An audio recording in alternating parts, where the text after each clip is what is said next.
Dahil nanalo na itong Blackwater Bossing, dalawang teams na lamang ang naghihingalo talaga, itong Phoenix Fuel Masters at ang Terra Firma Jeep.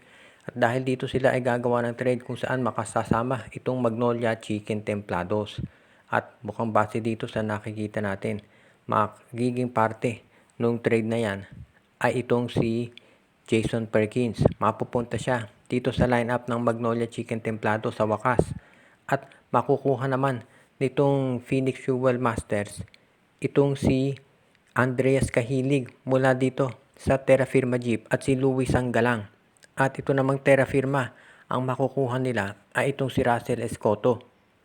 So, ang bottom line dyan, si Perkins sa Magnolia na, itong si Kahilig at si Sanggalang, si Louis Sanggalang, hindi si Ian, ay mapupunta dito sa Phoenix Fuel Masters at itong si Escoto naman dito sa Terra Firma Jeep. Para sa Magnolia, ang importante dito makukuha na nila sa wakas itong si Jason Perkins na matagal na nilang inaasam. Dahil kapag ito ay nakuha nila, pwede nating masabi na isa talaga ito sa mga teams na pwede nilang magawa ng paraan para sila ay mabigyan ng mas malakas na inside presence. Dahil ito talaga ang hinahanap ng Magnolia Chicken Templados ngayon. Kung sakasakali na makuha nila itong si Jason Perkins, yan ang magiging magandang kapartner nitong si Xavier Lucero. Dahil itong si Xavier Lucero ay isa doon sa mga players talaga na magbe-benefit kung nandyan itong si Jason Perkins. Dahil alam naman natin na itong si Perkins na isang very accurate scorer yan, inside-outside.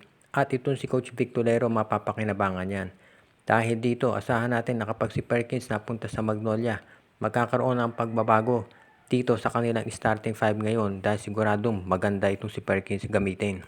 Nakita natin kagabi kung ano ang kayang gawin nitong si Cedric Bearfield. Kahit 13 puntos lang ang na-score niya at medyo nag-struggle, mababa yung kanyang field goal percentage, nakita natin yung potential nito bilang isang clutch player. At marami nga naniniwala na eventually ito ay kukunin na talaga nitong TNT Tropang Giga. Pero hindi muna siguro ngayon dahil maganda naman talaga ang nilalaro ng TNT. At dito natin makikita na fit talaga itong si Ronde Hollis Jefferson sa kanilang sistema. Dito rin natin makikita na itong si Coach Chot Reyes, parang mas maganda talaga takbo niya kapag wala itong si Brandon Rosser. Mas sanay yata siya na ganitong sistema kaya hindi na ako magugulat kung itong si Rosser ay matrade. Malamang dito yan sa Meralco o kaya sa NLEX mapunta ulit. Pero medyo malabo siguro sa NLEX dahil nanggaling na dyan si Brandon Rosser. So baka sa Blackwater to dalhin o baka sa ibang team, for example. Baka dito kunin niya ng Converge o kaya Rain or Shine, depende kung sino magiging kapalit. Pero sa ngayon mukhang siguro hindi muna makikipag-trade itong Rain or Shine itong TNT Tropang Giga habang maganda yung nagiging performance nila.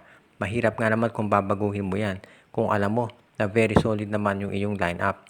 At itong Magnolia, itong TNT Tropang Giga, ayon dito sa mga reports na nakuha natin, ay very happy siya dito sa performance ng mga locals. Sabihin na natin na hindi man sila yung pinakamatangkad na team ngayon, pero kung yung sistema ni Coach Chot ay nagiging effective, yan ay dahil dito kay Ronde Hollis Jefferson na talagang all-around game ang ginagawa at yan ang dahilan kung ba't marami ang naniniwala na ang TNT kahit injured to si Brandon Rosser ay isa pa rin sa magiging top contenders ngayon. At alam din niya siyempre ng ibang koponan, kaya nga dapat mag-isip mabuti itong SMB kung papalitan si Jordan Adams. Dahil kung ang tanong, yung bang import nila ay kayang sabayan itong si Ronde Hollis Jefferson sa bandang huli.